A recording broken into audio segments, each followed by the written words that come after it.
Assalamualaikum warahmatullahi wabarakatuh. Salam sejahtera bagi kita semua. Shalom, Om Swastiastu, Namo Buddhaya, salam kebajikan. Yang terhormat, Ibu Dewi Cahyani Pangestuti, SEMM, selaku dosen pengampu mata kuliah Manajemen Risiko Bisnis Kelas A. Pada kesempatan kali ini, kami dari kelompok 2 akan mempresentasikan materi mengenai identifikasi risiko perusahaan. Sebelumnya, saya akan memperkenalkan anggota dari kelompok 2 yang terdiri dari Nurmawati dengan NIM akhir 013, Irma Mulyani dengan NIM akhir 018, dan Razika Imaida dengan NIM akhir 037. Berikut ini merupakan pokok bahasan pada materi identifikasi risiko perusahaan. Pertama, pengertian identifikasi risiko. Kedua, manfaat daftar kerugian potensial. Ketiga, klasifikasi kerugian potensial. Keempat, metode pengidentifikasi risiko. Kelima, sumber-sumber risiko. Keenam, jenis-jenis informasi. Dan yang ketujuh, studi kasus identifikasi risiko pada PT Telkom Indonesia Tbk. Selanjutnya, materi pengertian identifikasi risiko akan disampaikan oleh rekan kami Irma Mulyani. Kepadanya dipersilahkan.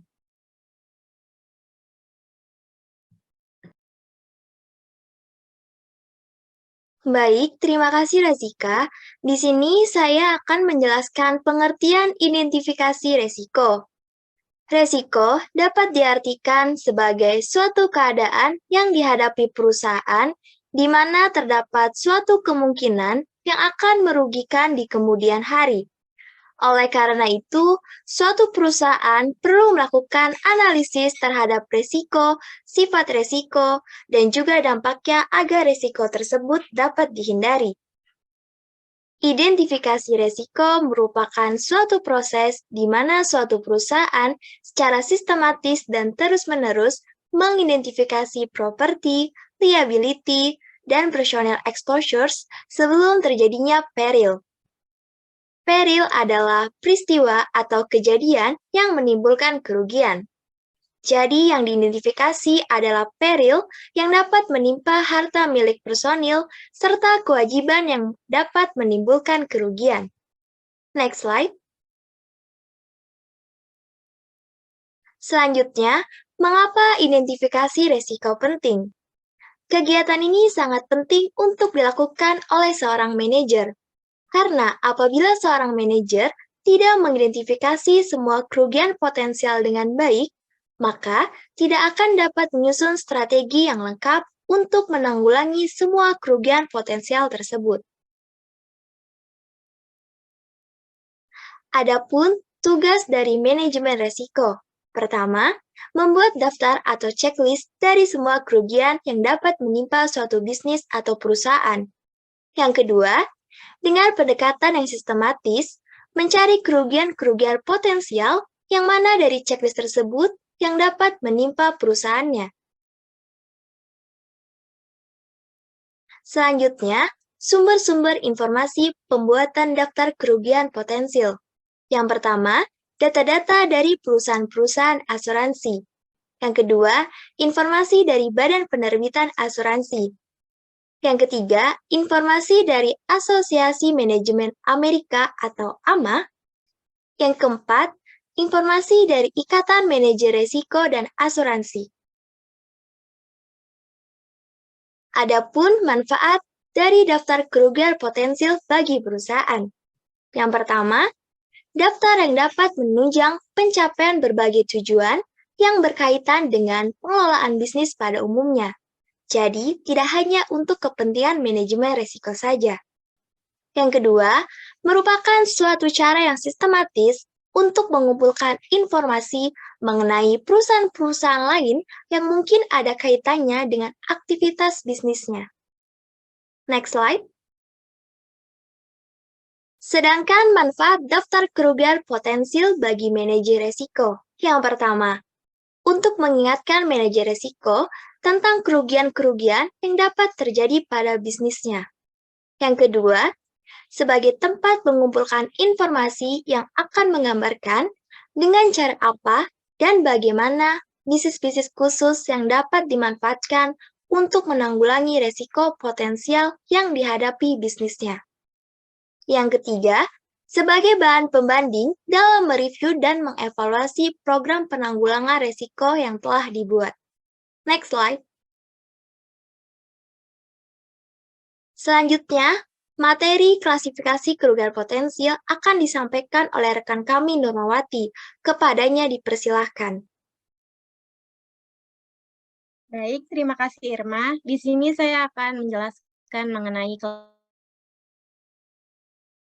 klasifikasi kerugian potensial. Yang pertama, ada kerugian atas harta kekayaan. Di dalamnya terdapat kerugian langsung, kerugian tidak langsung, dan kerugian atas pendapatan. Kerugian langsung yaitu kerugian yang secara langsung dapat dihubungkan dengan biaya penggantian atau perbaikan terhadap harta yang terkena peril. Contohnya, ada gedung yang terbakar dan pencurian barang-barang. Kerugian tidak langsung yaitu kerugian yang tidak dapat secara langsung dihubungkan dengan peril yang terjadi, yaitu kerugian yang diakibatkan oleh rusaknya barang-barang yang terkena peril. Contohnya, rusaknya barang-barang yang disimpan di lemari es karena petir yang menyambar tiang listrik, sehingga menyebabkan mekanisme pendingin tidak berfungsi. Kerugian atas pendapatan, misalnya sebagai akibat tidak berfungsinya alat produksi karena terkena peril. Contohnya, kontrak penjualan yang dihentikan dan perusahaan tidak dapat melanjutkan produksi untuk sementara waktu. Next.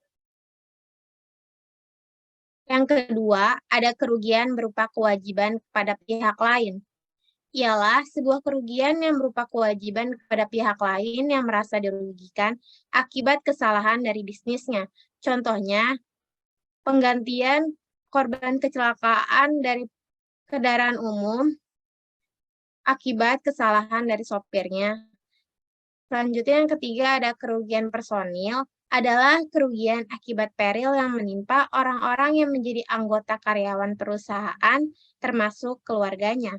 Contohnya ada kematian, ketidakmampuan karena usia tua bagi karyawan atau pemilik perusahaan, dan kehilangan pekerjaan. Next. Selanjutnya ada metode identifikasi risiko. Yang pertama ada menggunakan daftar pertanyaan atau kuesioner untuk menganalisa risiko, yang kemudian dapat memberikan petunjuk mengenai dinamika informasi tertentu yang mungkin dirancang secara sistematis mengenai risiko yang terkait dengan aset dan operasi perusahaan. Yang kedua, menggunakan laporan keuangan untuk mengidentifikasi seluruh aset, utang usaha, dan sebagainya melalui analisis neraca, laporan operasional, dan data pendukung lainnya. Yang ketiga, ada membuat flowchart aliran barang dari barang mentah hingga barang jadi, sehingga dapat diketahui berbagai risiko yang akan dihadapi pada masing-masing tahap. Yang keempat, ada melakukan inspeksi langsung di tempat. Dengan begitu, manajer dapat belajar banyak mengenai kejadian yang dilakukan di lapangan. Dengan pengamatan ini sangat membantu mitigasi risiko di masa depan. Yang kelima, ada mengadakan interaksi dengan departemen atau bagian-bagian dalam perusahaan. Yang keenam, next. Ada mengadakan interaksi dengan pihak luar. Dengan mengadakan hubungan secara individu maupun perusahaan lain, terutama pihak-pihak yang dapat membantu perusahaan dalam mitigasi risiko. Yang ketujuh, ada melakukan analisa terhadap kontrak-kontrak yang telah dibuat dengan pihak lain. Yang kedelapan, ada membuat dan menganalisa catatan atau statistik mengenai bermacam-macam kerugian yang telah diderita. Dengan catatan ini dapat digunakan untuk menghitung kemungkinan bahwa jenis resiko tertentu atau semacamnya terulang. Yang ke-9 ada mengadakan analisa lingkungan untuk menentukan faktor yang mempengaruhi munculnya risiko. Next. Selanjutnya ada sumber-sumber dari risiko. Yang pertama itu ada dari politik. Risiko yang muncul diakibatkan oleh kebijakan dan kegiatan politik. Contohnya ada kebijaksanaan pemerintah. Yang kedua ada lingkungan. Risiko yang muncul dari sekitar kita dalam melakukan kegiatan usaha. Sumber risiko ini kerap kali menyebabkan kerugian bagi pelaku usaha. Contohnya itu ada pencemaran. Yang ketiga, ada perencanaan. Sumber ini berkaitan erat dengan tata cara perizinan dan juga persyaratan perizinan suatu kegiatan usaha. Contohnya itu persyaratan perizinan. Yang keempat, ada pemasaran. Pemasaran dilakukan dalam perjalanan usaha dan dapat mengakibatkan baik kerugian dan keuntungan. Contohnya itu ada permintaan. Selanjutnya ada ekonomi, yaitu sumber ekonomi dalam kaitannya dengan risiko tertentu berkaitan dengan sumber kebijakan ekonomi. Contohnya itu ada perpajakan. Yang keenam ada kriminal. Sumber ini berkaitan dengan munculnya risiko yang nantinya akan merugikan. Contohnya ada pencurian. Next. Sumber yang ketujuh ada keuangan. Risiko yang bersumber pada aspek ekonomi tidak hanya berpengaruh pada pelaku kegiatan usaha, tetapi juga pada perkembangan masyarakat. Contohnya itu ada kebangkrutan. Yang ke-8 ada alami. Sumber alam dapat menjadi sumber risiko yang harus dihadapi karena pasti terjadi. Contohnya ada cuaca. Yang ke-9 ada proyek. Kondisi tidak pasti yang dapat mengarah kepada positif ataupun negatif. Contohnya ada strategi. Yang ke-10 ada teknis. Sumber risiko teknis berhubungan dengan berbagai hal yang berkaitan dengan kegiatan teknis pada kenyataannya. Contohnya itu ada operasional. Yang ke-11 ada manusia. Risiko yang muncul dari sumber ini berupa kompetensi. Contohnya ada tidak kompeten. Yang terakhir ada keselamatan. Sumber keselamatan berkaitan dengan risiko dalam bidang keselamatan dan kesehatan kerja. Contohnya itu ada peraturan. Next. Materi selanjutnya yaitu jenis-jenis informasi akan disampaikan oleh rekan saya, Razika. Kepadanya dipersilahkan. Baik, terima kasih Nurma. Selanjutnya, saya akan menjelaskan materi mengenai jenis-jenis informasi. Ada 5 jenis informasi yang diperlukan dalam mengidentifikasi suatu risiko. Yang pertama yaitu informasi plaster, yakni informasi mengenai politik, lingkungan, ekonomi, sosial, teknologi, dan regulasi yang berkaitan dengan masa lalu, tren masa kini, dan informasi mengenai potensi risiko di masa depan bagi sebuah perusahaan. Yang kedua, ada informasi keuangan. Laporan keuangan dapat digunakan sebagai acuan untuk mendeteksi potensi risiko dengan menerapkan rasio keuangan dalam menganalisis laporan keuangan. Yang ketiga, informasi proses, yakni informasi berdasarkan proses produksi dari awal hingga akhir. Proses pengidentifikasian potensi risiko ini dimulai dari departemen unit terkecil ke terbesar. Dan yang keempat, ada informasi aliran dokumen. Ciri-ciri risiko ini ditunjukkan oleh aliran dokumen yang tidak biasa, otorisasi yang tidak sesuai kriteria, atau penyimpangan dari pihak yang berwenang. Dan yang terakhir, yang kelima, ada informasi kontrak, yakni informasi yang berkaitan dengan para pekerja, supplier, pelanggan, pemerintah, dan lain-lain. Selanjutnya, studi kasus PT Telkom Indonesia. Seperti yang sudah kita ketahui bahwa saat ini industri telekomunikasi di Indonesia sedang mengalami pertumbuhan dan perkembangan yang sangat pesat. PT Telkom Indonesia harus terus berupaya dalam mempertahankan dan meningkatkan pangsa pasarnya agar para pelanggannya tidak beralih ke kompetitornya. Risiko industri ini merupakan suatu hal yang sangat penting dan harus menjadi perhatian bagi PT Telkom Indonesia dalam mempertahankan dan mengembangkan bisnisnya. Selanjutnya, identifikasi risiko pada PT Telkom Indonesia. Yakni yang pertama ada risiko kepuasan pelanggan. Risiko ini muncul dari proses bisnis internal sebagai akibat dari kurangnya perhatian terhadap pelanggan dan perusahaan yang tidak konsisten dalam memberikan pelayanan kepada pelanggan. Yang kedua, risiko fraud. Risiko ini muncul akibat pelanggaran yang dilakukan terhadap perusahaan yang bertujuan untuk kepentingan pribadi. Dan yang ketiga, risiko gangguan bisnis. Risiko ini muncul karena adanya kegagalan dalam menyediakan jasa komunikasi dan layanan pendukungnya yang merupakan akibat dari kecelakaan, cuaca buruk, sabotase, dan faktor lainnya. Kemudian, sumber risiko pada PT Telkom Indonesia yaitu risiko teknologi. Risiko ini berasal dari adanya pesaing baru yang sama-sama berada di industri yang sama.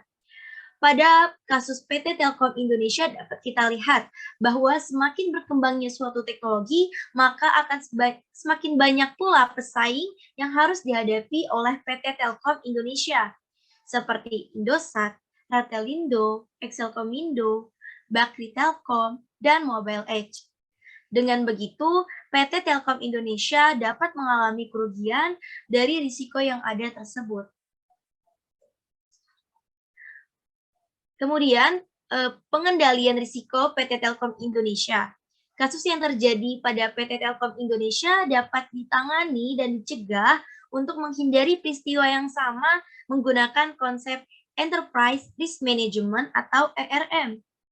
Konsep ini digunakan karena ERM memberikan proses pengendalian dan pengelolaan yang lebih lengkap dalam menghadapi risiko dibandingkan dengan manajemen risiko tradisional, di mana tujuan ERM ini adalah untuk menelusuri, mengukur, dan merespons terhadap semua kategori potensi risiko lintas perusahaan, seperti risiko keuangan, risiko operasional, risiko strategis, dan lain-lain.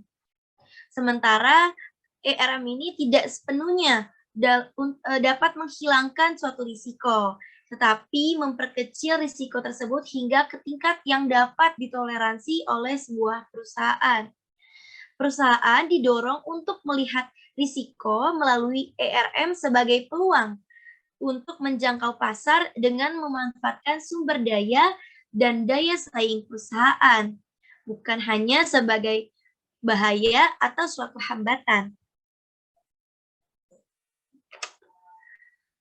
Adapun kesimpulan pada materi ini, yaitu identifikasi risiko merupakan proses yang berkesinambungan dalam mengidentifikasi suatu kerugian harta benda, kewajiban, dan personel sebelum terjadinya peristiwa yang nantinya dapat menyebabkan kerugian atau kerusakan.